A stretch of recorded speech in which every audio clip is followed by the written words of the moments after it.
So, welcome back, everyone. Lauren and Chris and Paul and Julia. I'm going to start with a question that we got. So, not one of the ones that I sent you already. You don't know about it unless you talk to me at lunch. This question is from Anonymous. Not all students enjoy competition questions, or they associate math with those types of questions. What strategies or activities can we focus on to change that? Any thoughts? Who would like to start? Chris? Oh, can you? Hello, testing. Perfect. Sure thing. So I think that's a great question. So right now I transitioned over to the college stream. So I teach a variety of students. One way that I try to, make my classroom inclusive is I usually do a student intake at the beginning of my classes, first day, just to get to know the students, name, preferred name, what's your attitude towards math? Things your previous math instructors have done, past that you enjoy, things, conversely that you haven't enjoyed. Uh, you know, anything you like to share with me, how you best learn math. And so I've learned a lot of really interesting things. There's a lot of students, depending on the program, who didn't have a very good experience with math. I enjoy giving what I call warm up, brain teasers, and it's a problem where it evens the playing field. But one thing that I do say to them, and we have a conversation about, like, why am I doing this? And it gives me a few minutes to set up my computers and whatnot. But it's also an opportunity for them to develop ingenuity and creativity through problem solving. It's an opportunity for them to enjoy math and realize that math can be and is actually fun. But also for them to develop perseverance and resiliency. And how do they develop that? They need to have experiences. So I'll give you an example. One of the things that I've given them is, I'll write like 1 equals 3, 2 equals 3, 3 equals 5, 4 equals 4, 5 equals 4, 6 equals 3. Like, what's the pattern? And for them to kind of just look for patterns within in that. And then after we get into conversation, like, okay, who had a hard time solving this? I'm like, okay, do I have a volunteer? Can I help walk you through this process? I'm like, okay, what comes to your mind? And just kind of scaffolding, probing them, molding and shaping their direction of their thinking, and for them to realize, like, hey, actually, you know what? It really wasn't that hard when you think about it the right way. So that's my way of answering with respect to, contest questions. How can we motivate or engage students who aren't into that? What I do is I try to give them open-ended questions that are more so developing their thinking through logic or observations, as opposed to, using, Stewart's theorem. How do you solve blah, blah, blah? So something that is like fundamental math thinking of logical reasoning, and not specifically, I need to know this formula. That's correct. In order to do this type of thing. Okay, interesting. Thank you. Other thoughts on non-competitive activities? Paul, Lauren? Yeah, I guess like all the outreach I do, like it's not competition based kind of questions. Do you have example? Yeah, so like we do cryptology is like a fun one, or like what would you do in a cryptology session problem? How would it start? Yeah, so I guess like we introduce what it is, but we start with like easy ones like shift cipher or like Caesar cipher. So like just kind of like teach them what the method is, I guess. And then so cryptology is like code making. Yeah, exactly. Yeah, like code making. And so like disguising messages, and they have like a lot of fun with that. And you don't need to know any previous knowledge to do it. I mean, you can get deep with it if you wanted to and do modular arithmetic, but for them, we just kind of learn different ways to encode things and kind of make it fun, like they're a detective or something. And then we've done like a crypto hunt with it. So once you have them for the whole day, like a camp, then you can kind of, okay, now we're going to apply it and like kind of go around campus and like find clues based on, so that's like one thing, but or like prisoner's dilemma stuff, like the 2-player games, like there's a lot of different topics that are kind of like recreational math and stuff where Can you say more about this? How, like using a prisoner's dilemma? yeah, so just maybe like a 2-player game where like maybe the first player can always win or something. So like we're counting to 21, but you can only say 1, 1, 2, or 1, 2, 3 at a time kind of thing. And then whoever gets to 21 loses or something like that, where like they can learn the game, they play it, and then they can figure out the strategy. So I don't know, I guess mostly just logic based, or graph theory is another good one where they can learn graph coloring or like Eulerian graphs, and like there's fun applications, but you can go into that session knowing like nothing previously, but then still have fun.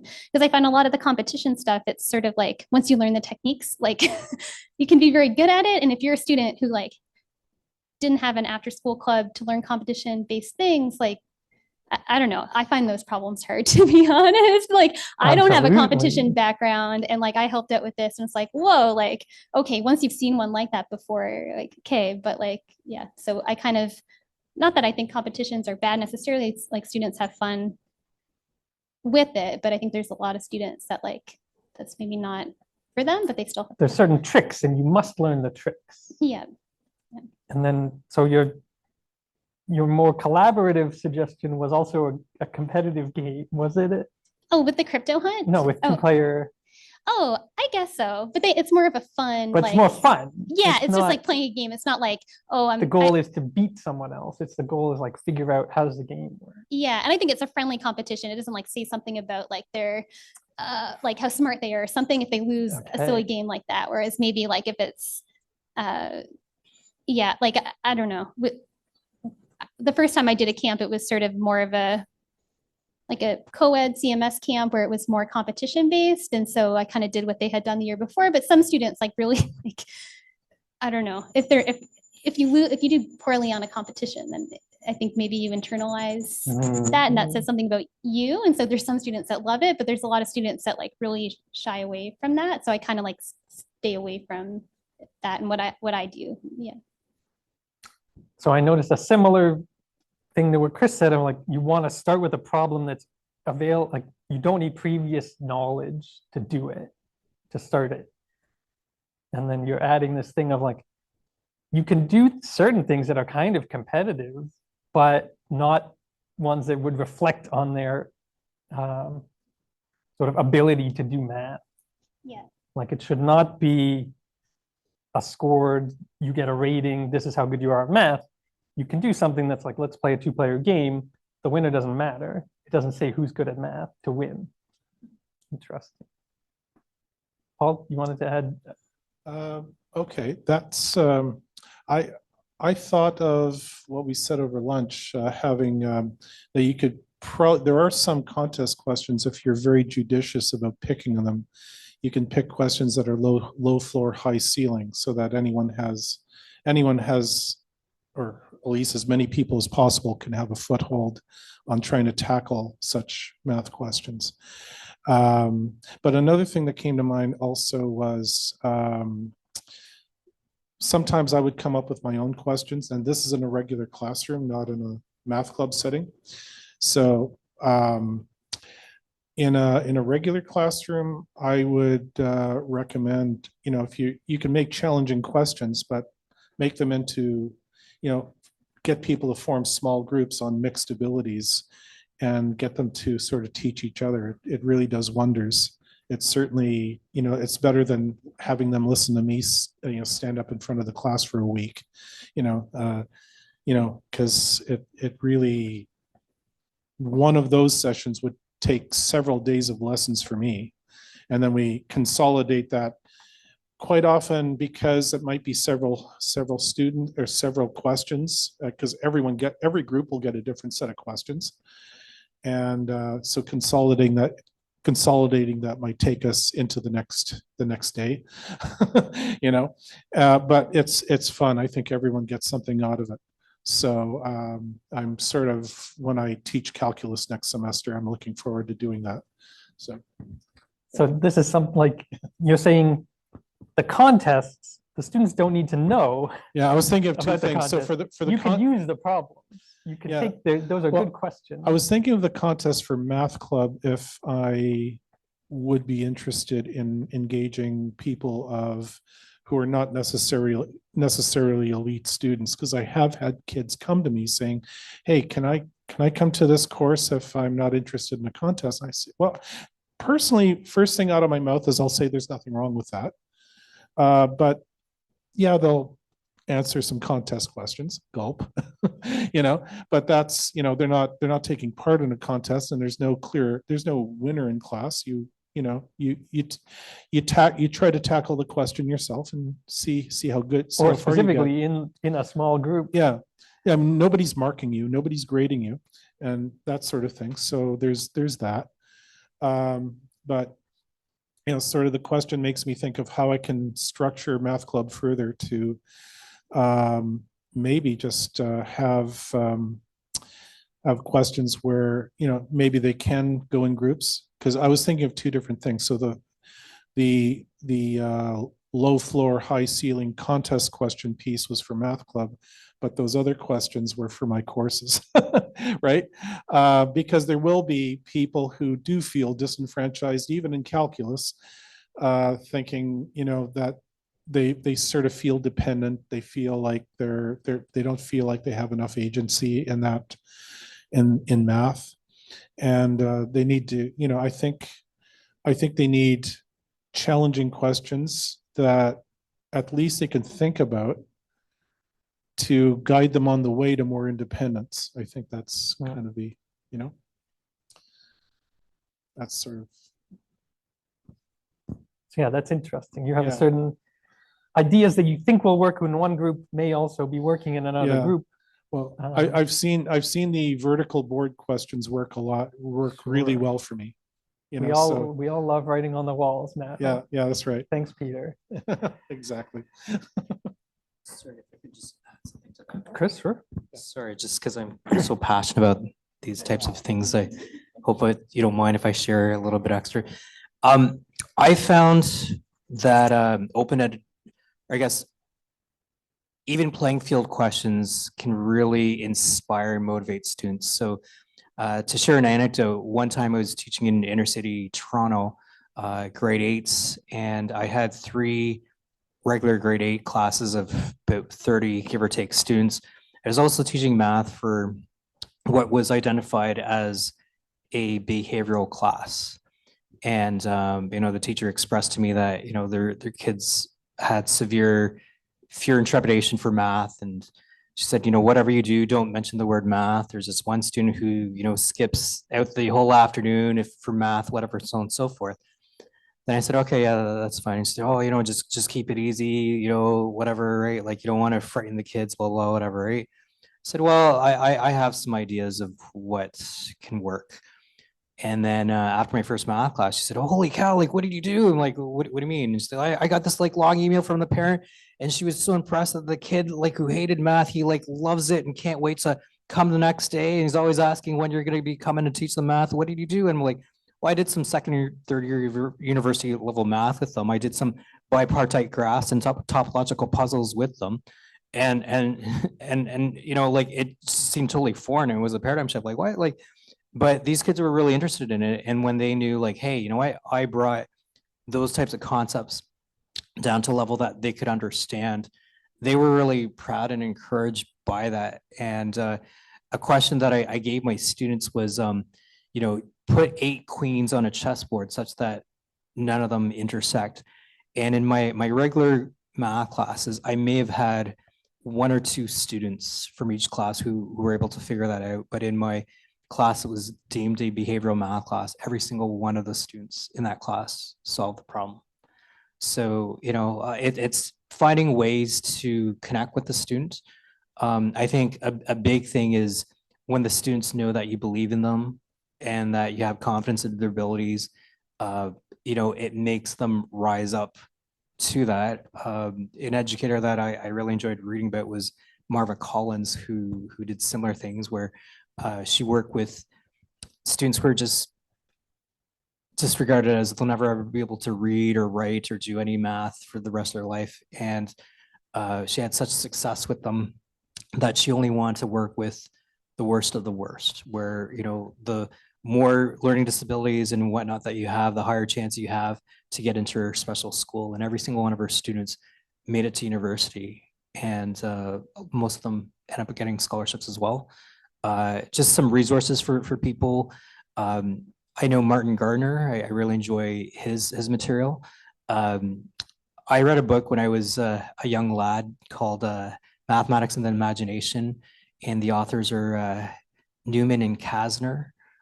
So there was a lot of fun recreational math that I connected with there's other authors like Henry Ernst Dudney or Ivan Moskovich. So there's a lot of really neat materials that people can be aware of and try out. You know, even if you go to a chapters Indigo and ask for recreational math, you know, at first you might have someone look at you funny and think like, what does that mean? Like, you mean people actually do math for fun? But there's a lot of like, you know, neat math stuff there. So I just want to share that. Okay. So things of, I guess there are resources and you need to know certain key terms or like who are some authors who are doing these things. But then the students really like when they don't believe that they can do it, they just need some, or they maybe not just need, but like it helps to have someone believe that they can do it, right? If they see you saying, you can solve this problem, then they think, I can solve this problem. Okay, this leads me to what was going to be a later question, but I'll put it here because it fits nicely from Anonymous. What kind of activities might appeal to students for whom basic math is difficult or frustrating, i.e. students that may have some kind of learning disability? And maybe, can I start with Julian? What kinds of activities? We play Monopoly in one of my classes, and that one's really fun. Or just some card games that involve just like basic number operations. So I teach also, aside from the enriched class, I teach the math for everyday life class, MEL course, and it is a code 9 class. It is 6 students, all with learning disabilities. And so we'll do a few questions together and each of them need one-to-one help, and then we'll play some games. And so far it's been Battleship and Monopoly, and those are quite fun for them. Battleship has good like logical deduction. Yeah, the coordinates are really helpful. And coordinates. I didn't even think of this. Yeah. Monopoly, I feel like you're just going to start a fight, but Yes. maybe that's just my Monopoly experience. Lauren, go ahead. One thing that comes to mind for this question, but also the one before a little bit is, I mentioned Snap Math Fairs a little bit during my talk, but if you Google Snap Math Fair, it's like a website, and there's lots of resources there. So kind of some folks at University of Alberta, like they've really developed this concept and they have all these free resources because kind of like their mission is for elementary school and junior high teachers to like take that into their classroom. So it's a really good resource, I guess. And all those problems are logic based and they're like by design, very little, almost no arithmetic. So kind of like, but they're rich. So like a grade 1 could try it and then like, you know, but you can keep pushing it so that it's interesting too for like a grade 9 student or something. So anyway, that one. And there's also other websites like Think Fun and Math Pickle and like things like that have like a similar vibe, I guess, and that they're logic based and kind of really accessible to a lot of different age groups. I would exactly say accessible. So yeah, so certain Snap. Yeah, it's called Snap Math Fair. Okay. So if you Google that, they have like a website and a bunch of problems and they had, okay, mathfair.com. Mathfair.com. Yeah. There's also like a booklet that those ones aren't. So if one did really get into it, it's very inexpensive, the booklet that they have. I don't know. But when I do it with my class, they have to pick a topic from that website or from the booklet that I get. And they're, yeah. So this is where they got those games that they were playing with the students, the poster board. Yeah. Yeah. So they choose one of those and then they kind of like push it a little bit further or like make it a little bit easier, but that's because you don't want a student inventing their own puzzle because it might not be, that's very hard to do. These ones are kind of like tested and yeah. Okay, thank you. Other thoughts? what kinds of activities you would do. So things that are, I guess, accessible or like available to everyone. You don't need a lot of background knowledge, and that kind of avoid arithmetic or don't do things that they would traditionally see in math classes. Other thoughts?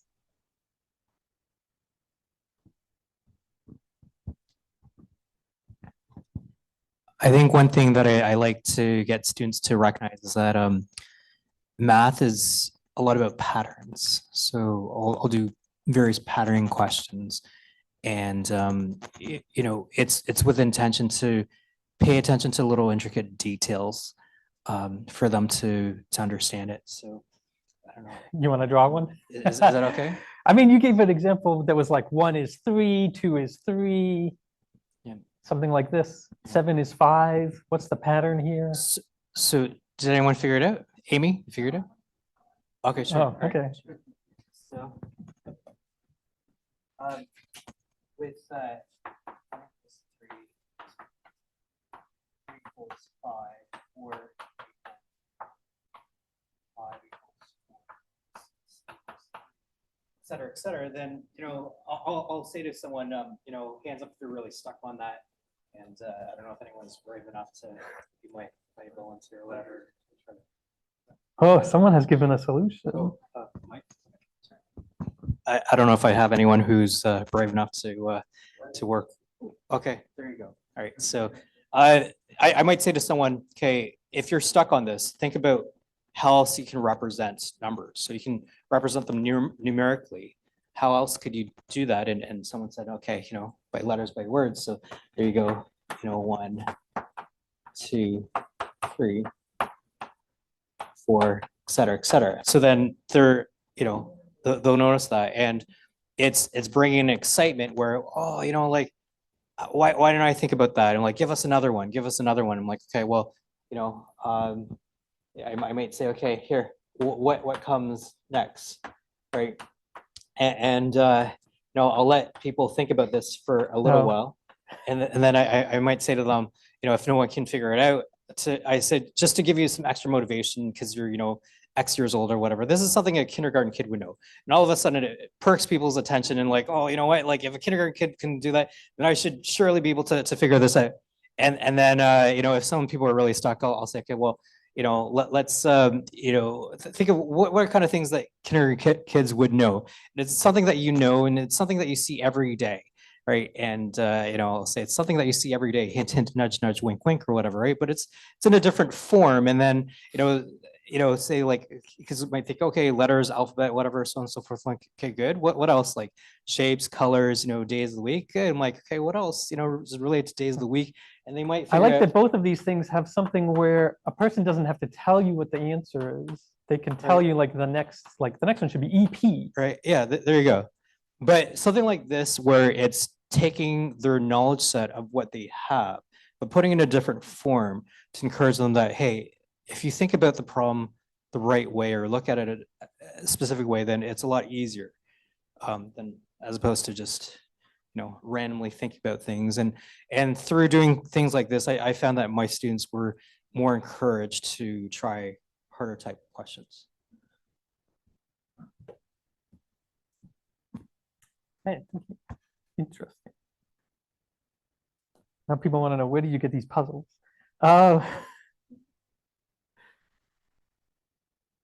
Okay. How do you get, did I write this? How do you get your, it's written by me, so I know I did. How do you get your outreach to get students to see mathematics as something that they can do, no matter what they want to do in higher studies or life?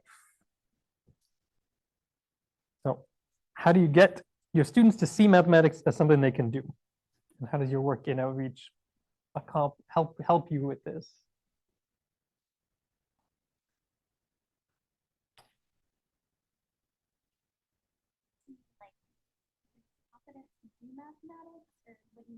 Maybe.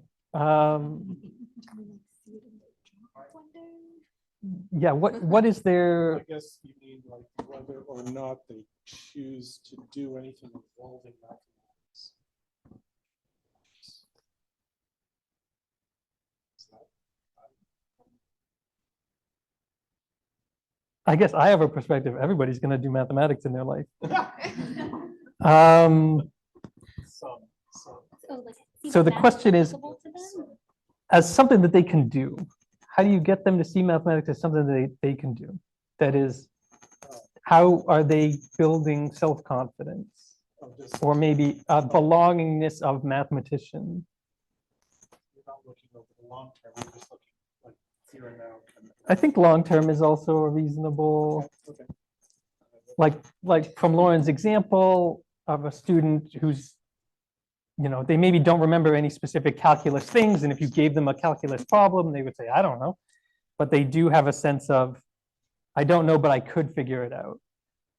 That I am now seeing myself as approaching problems as something that are solvable by me. What do you do to encourage this? Good luck. See, I don't need hard questions from the audience. I can.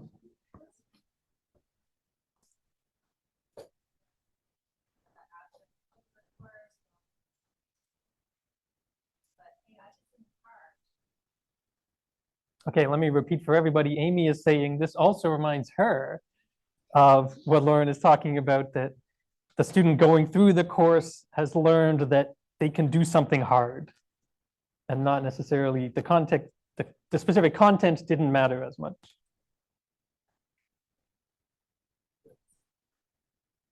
Oh, any thoughts? Wait, can you microphone? Okay. And Lauren was talking about being brave and trying new things. I guess that's related, is it? I'm still trying to understand the question. Sure. So what, Lauren, do you have ways of get your students to be brave and try new things?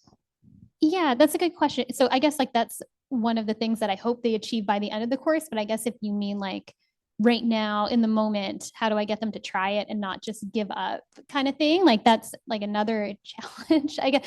And I see this, I didn't talk too much about it, but I have like a mathematical inquiry course that's more for students that plan on being math teachers, so junior high and high school. And one of their big, like we want them to like behave like a mathematician, because the thing is like a lot of the math we do with students isn't very inquiry based. It's sort of like, here's a theorem that exists, now prove said theorem, and it's not like explorative. And so it's not really their fault almost, because they're kind of trained to just like, okay, I'm going to learn this math that already exists. And, so we try to like break that a little bit, but it's challenging because like I find that kids are better at it. Like with the outreach students, when they're younger, they're like, whoa, like they're not as afraid to make mistakes kind of. And almost by the time they get into university, it's like, ooh, I don't want to try this if I don't know I can do it, especially like in proofs So courses. why did they not want to try it? What?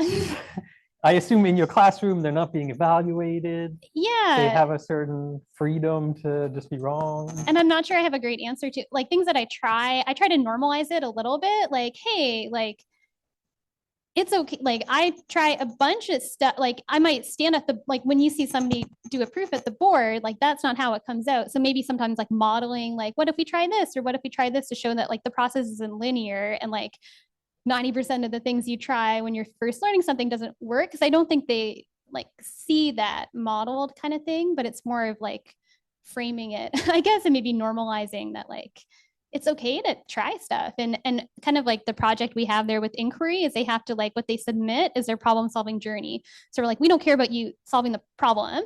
We want you to give us a narrative of the things you tried and the conjectures you made and like what worked and what didn't, to kind of like help them develop this bravery. But it's definitely challenging because they want to just go Google it if they can Google the Sure. problem or something like that. We So train them to quickly solve a problem. yeah, so I'm still, but those are things that I've tried, but.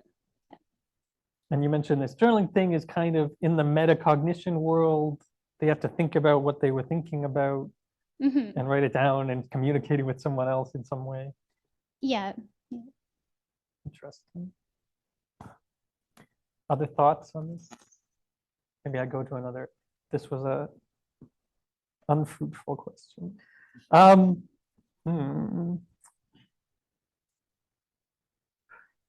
What? If I can answer your question. Sure.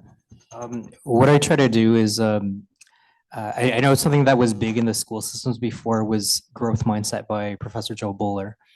and talking about that it's the process, it's not the end result, and you learn a lot more through rich problem solving through the process.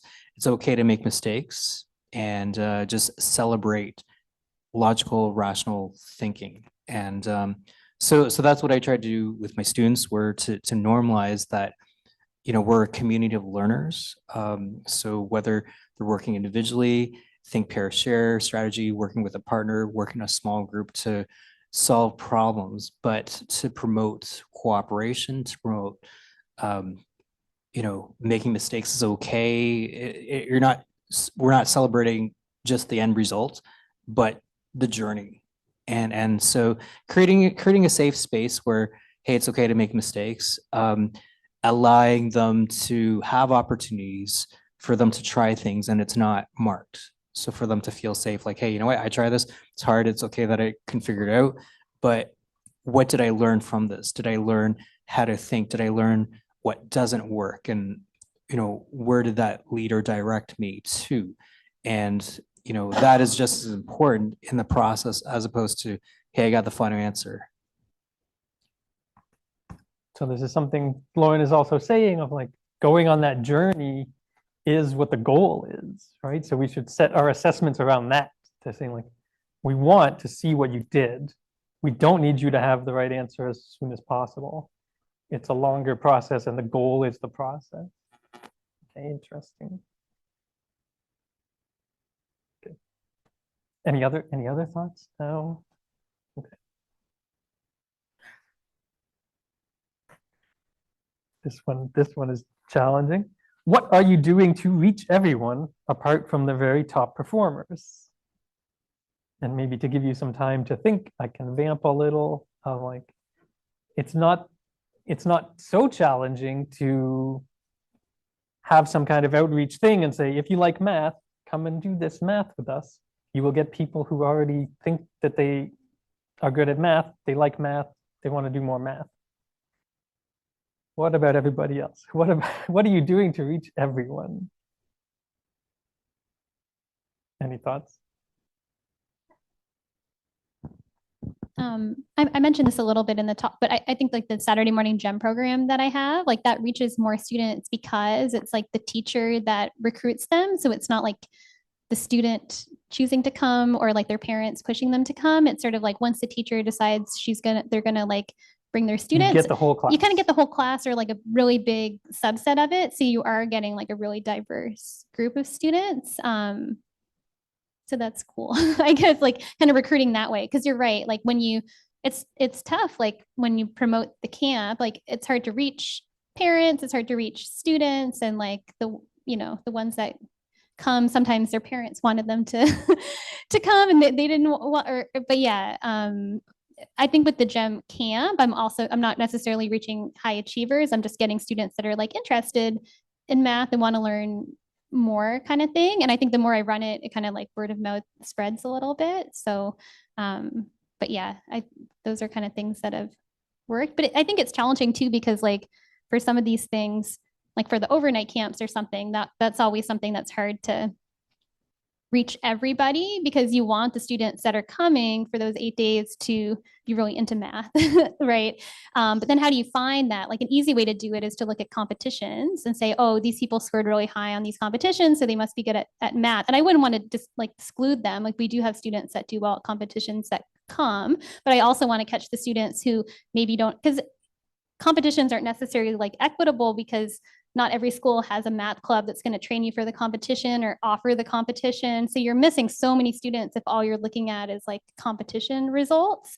But then how do you find those other students? So one thing that I've done, because I have the GEM camp that like I'm getting a lot of people coming, I asked my undergrad volunteers to kind of like let me know if there's a student there that you think would really benefit from the overnight camp. Because sometimes there's a student who like maybe doesn't have like, they're not involved in other math things, but they're like super eager and they're super like loving the GEM stuff. And then the undergrads will kind of flag that for me. And then we've kind of had some of them invited to the overnight camp the second time. And that's kind of worked really well on getting like a more diverse group of people.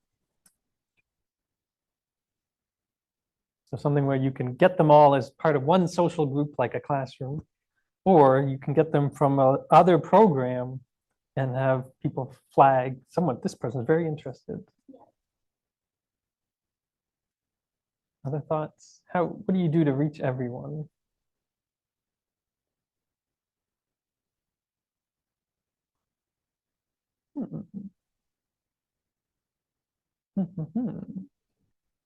Amy, sure. Can I run you a microphone? Special guest panelist. It's my privilege. Listening to the remarks you've already shared, I get the sense that lots of problems are good for lots of students, and that maybe there's a difference in how you lay out the problem for your students. Would that be, does that make sense? I'm thinking of the example, Chris, that you gave with the class that was deemed a behavioral class, but you're bringing in topology questions.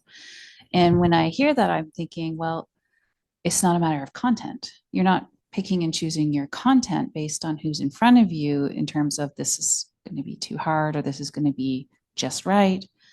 But you talked about making it accessible to them, and Paul talked about low floor, high ceiling. Does that make sense? So you're saying there's something of like, how are you reaching people with the activities that you choose? Then like, even once they've shown up, you know, they came as part of a classroom. Well, now they're there. You still need to give something that they can grab onto. Yes. Okay. There's a follow-up comment behind you if you want to run the microphone back. I expected less audience participation at this point. You had your chance to write the question. No, go ahead, go ahead. I think that when it comes to the classroom settings, if you can bring up that feeling of unity inside the classroom, that is going to be very effective. So that way, even the student who is very weak knows that they are part of the classroom. So if the average of the whole class is what does matter, and the teacher tries to encourage everyone that you are part of this, the average of the whole class in different activities should be the thing that should be increasing. Or we are looking into this, even the weakest one tries to do better. And that is something that has been shown very effective. Interesting. So things that are very collaborative in that individuals are not being evaluated is what you're suggesting. Okay. Thank you.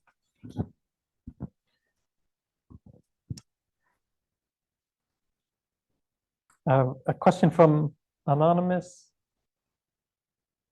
How are you potentially exploring outreach opportunities with elementary schools to connect in terms of transitions between the two panels? Between the two panels?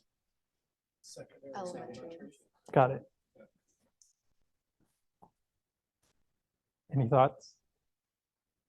Connecting with elementary schools to help with transitions to secondary as a group of mostly secondary people or tertiary people? I know that before, when I was teaching the elementary stream, we used to partner up with the high schools, and we used to, on roughly a monthly basis, give or take, have meetings with the grade 8 teachers in the math departments from high schools to find out what are the needs, where the students are at, what we could possibly do better to bridge the gap, how we can work together. Unfortunately, my last few years at the elementary level, I didn't see that happening. I'm not sure why, whether it was funding or time constraints or what it was, but I know that that's something our family schools found effective between having that communication with the elementary and secondary.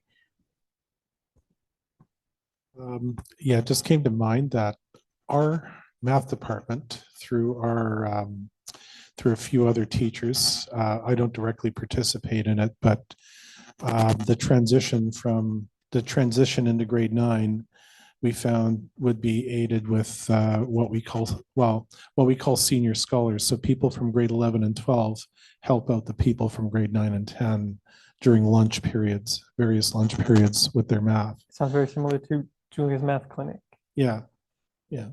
So yeah, we have that as well. So in our own way. So this is like bridging between the junior and the senior high school students. Well, at least pedagogically, but I guess that the aim is to ease the transition out of into grade 9 mostly, because I think mostly our clientele is grade 9 and 10. So people coming out of junior high and still navigating even after grade 9, having trouble. So you're describing, or you're promoting, I guess, certain in-school type things that can aid this transition. Yeah, that's right. So it's outreach in the sense that we are reaching kids that wouldn't see themselves as being strong in math.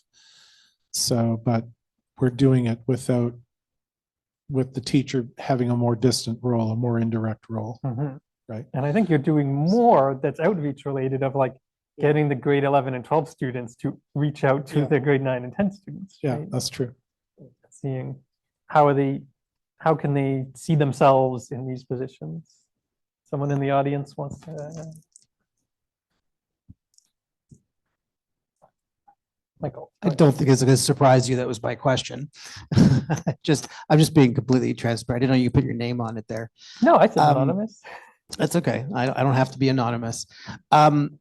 So just, again, this is based on some of my experience, especially sitting in a more regional role. I don't know what it's like across the province, but I do know that there's funding under the student success banner and pathways on a regional level.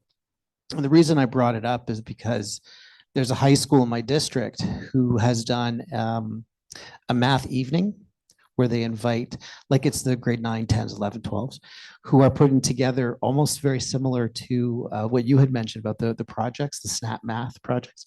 And the whole community came in, so including the elementary schools. I know that one of the biggest factors in being able to do work is money, right? And also time. We have prep times, we have sort of mentioned the instructional day and stuff. But I'd be really interested because I think everything that all of you are doing is amazing. And I know that you're doing it because you love it, because you were there for the students. And I would encourage, if there are possibilities, chat and see, because I can tell you that the grade 7, 8 teachers they have an appetite. And sometimes even something as simple as having a conversation and having an elementary teacher go, I know what schism means. I don't know if all of you know, specialist high skills major, but like just having sort of those kind of techniques and stuff. And I also know that though it's an old ministry document, it's Creating Pathways to Success, 2013, I think, there's something there to be able to support that transitions. And I know that it's generally, student success, student services, guidance and whatnot, but I do know that there are other possibilities to get funding, especially under the SHISM banner and the Pathways banner and stuff. And I've seen some stuff. So if you get a chance, there's been a little wish to put out there is if you can reach out to those grade 8 teachers in some capacity, I know they'd love it, even just to be part of a little conversation. So, but thank you. So you're saying there is funding available? There is and funding it is available. Through... There is coming through Pathways and student success funding. Reach out to your regional people, because I know on my board, we are providing funding for that. Okay, interesting. Where can we find your board? Who are... it's this side, right? Right. Okay. Let me pull another question here. Some of these, this talk about funding, where do we get funding? And it does seem like these would be expensive programs if we were paying people. That you need certain like highly experienced people to coordinate and run it.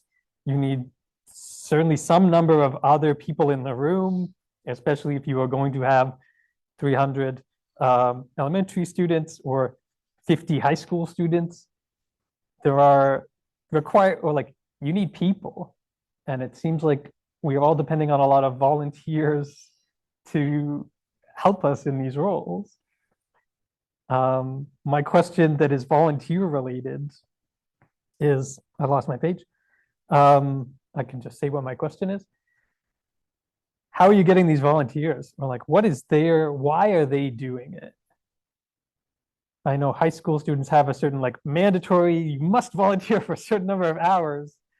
So for some of them, this must be a checkbox, but they picked math things. What's your outreach like to these groups? How do you get volunteers? How do you keep them? How are they supported? Snacks. Snacks is very, Food. That's how we keep them. For our volunteers, obviously you get the minimum. so teenagers. Teenagers have like their hours that they have to fulfill. Most of my tutors are keeners. They probably got their hours before grade 9 or in grade 9. And so again, they're there because they like math and they want to help the kids. And it's quite an easy gig if you just like, oh, you show up at lunch, you're already at school, you get an hour, or you're already at school, you stay an extra hour. It's a really easy volunteer gig and it's something they love to do. And we do have snacks. So the food is nice. But mostly they like it and it's something that fits what they do well. Like it's a strength of theirs. So they find that this is a volunteer opportunity that they like. They feel good about themselves. They do feel good about themselves, yes. I want to hear from panelists first. We can, if we have time, the audience can tell us something. In my school so far, kids have often just come to me and say, "Can I lead math club?" It's just straight up like that. And they're So like leading specific sessions. Yeah, they're competitive IB kids. We're an IB school, so so yeah, it's just straight up. I just get that. I had so far no trouble. I may have to bring in the food bribe at some point, but so far not necessary. I mean, it's an additional funding cost. I would That's think right. deeply That about is true. this. That is true. Chris, or For my math camp, I have former students come back as volunteers. The nice part for them is that, and correct me if I'm wrong, for the secondary people, I think it's depending if it's a I think IB, it's 150 hours.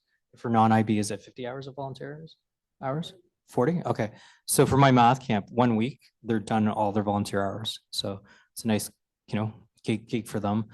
But also, they really enjoy sharing their love and enjoyment of mathematics with other like-minded people. So that's a draw. How do I get volunteers? So my volunteers or I guess my campers often see former campers coming back as volunteers. So a lot of them want to aspire to be in that kind of role. Sometimes I specifically reach out to certain students who I feel would be a good fit to help develop their leadership skills. I mentioned to Zach in one of our conversations that I don't look just for students who are strong in math. So 1 year I had a student who was really strong in math. He ended up representing Canada on the IMO team. He wanted to come back as a volunteer. I didn't think that he would be a good fit because I found him quite arrogant and condescending, patronizing to other students. So I didn't think that he was a good fit. And despite his math level, I said, we're okay for now.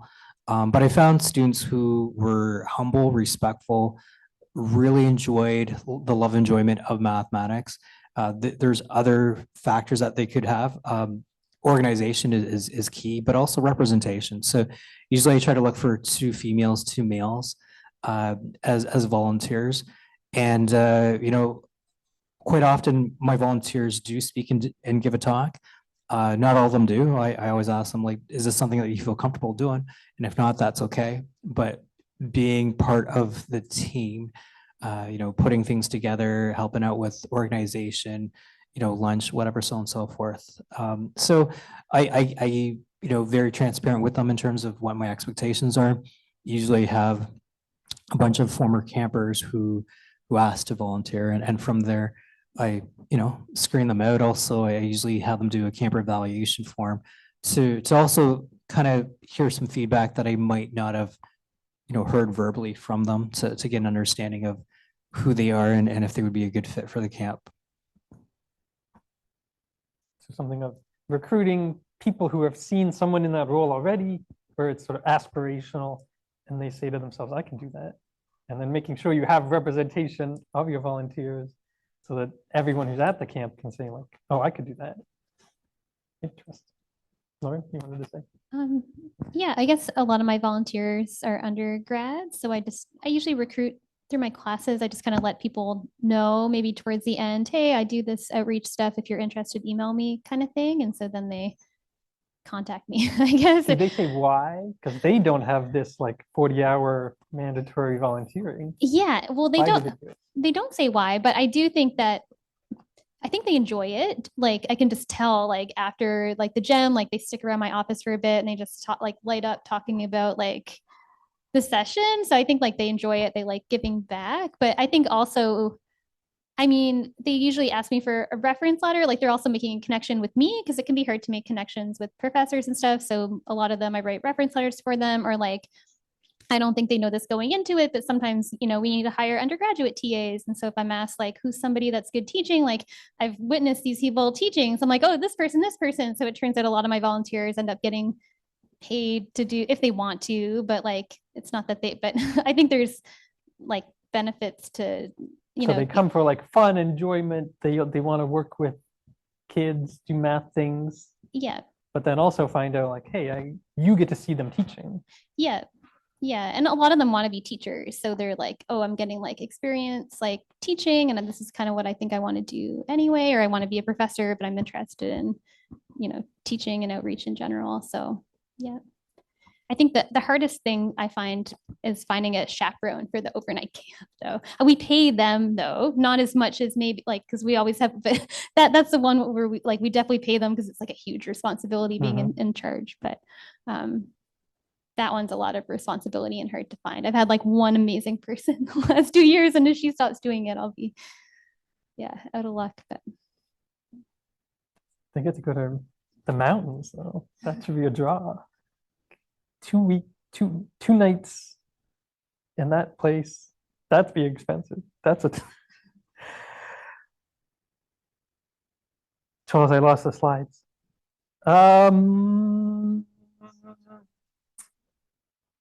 I had one more question to ask. We only have 5 minutes though. Maybe I just do you have any, this clock is wrong. Do you have any closing remarks you would like to make? We have heard a lot of, He's looking at me here. broadly across. You're holding the microphone, Paul.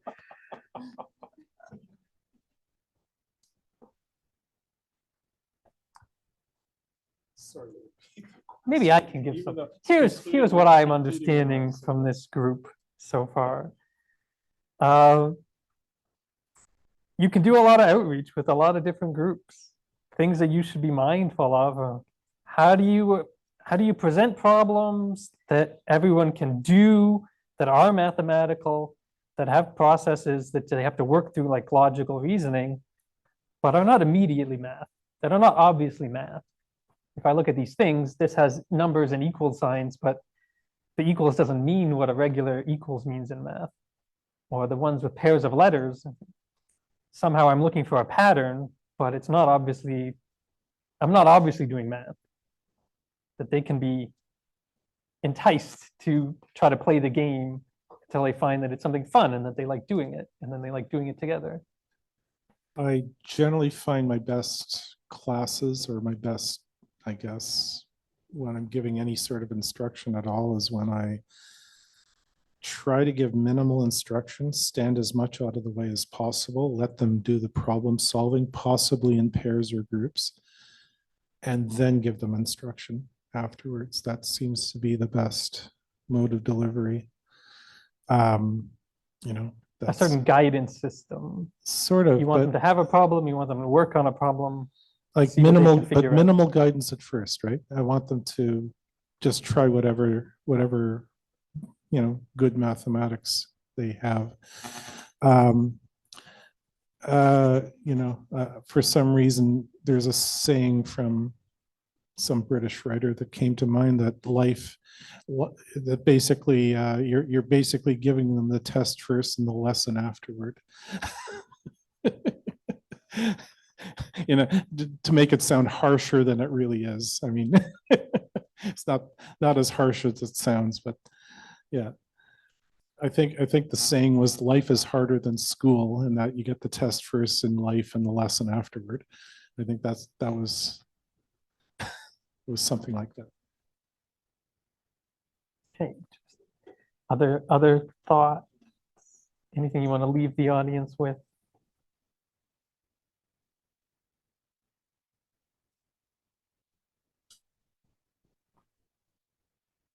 I think my closing remarks are, you know, it's great that we're all here because it means that we're all interested in math education. And I like to think that, you know, most of us, if not all of us, have some affiliation with working with students. So, you know, my closing remarks are, you know, be the teacher you wish you had. You know, model what you want your students to emulate. So if you're a lifelong learner, if you want your students to be enthusiastic about, you know, math problems, problem solving, then model that, emulate that. I find that oftentimes students will take on the personality of, you know, their teacher, what they see, and through the enjoyment.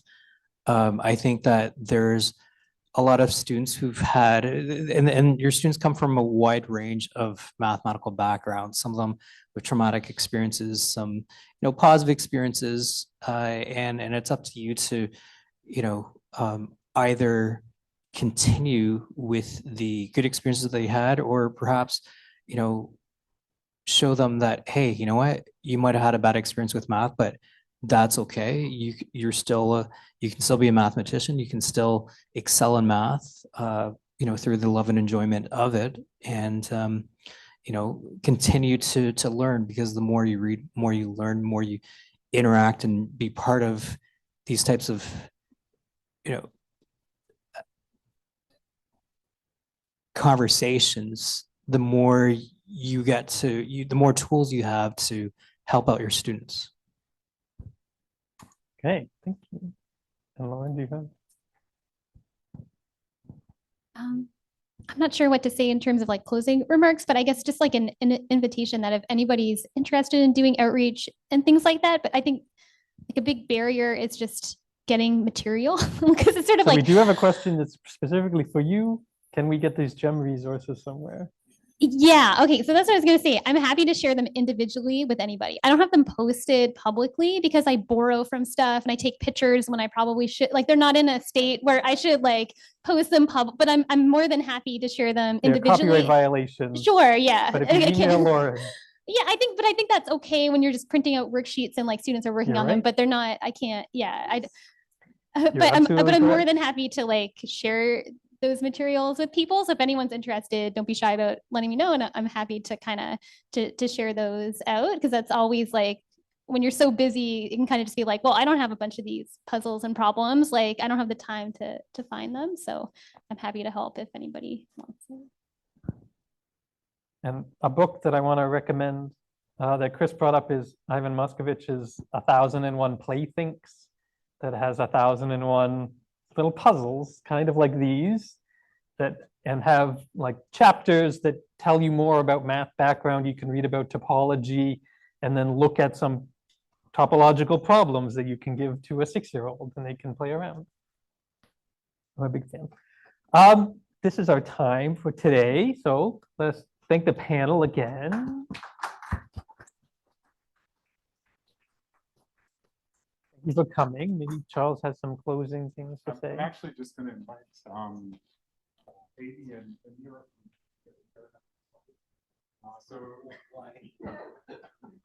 So Amy and Nero are this year's co-chairs of the Math Ed Forum, and I'm just going to pass it over to give a few words in terms. Amy, you'll have to turn the mic on. Is it off? Yeah. Thank you. Well, thank you, first of all, to our organizers, Zach and Charles, and to our speakers for today. This was really interesting and informative. So thank you very much. Thank you, everybody who came, and to our audience online, those who are here in the morning as well. We're excited for the year to come. We have a lot of different programming to offer. Tell your friends, bring them here. Next month is a joint session with the Cognitive Science Network on mathematical cognition. And I think it's going to be a really great day. So we hope to see you there. And thanks again, everyone.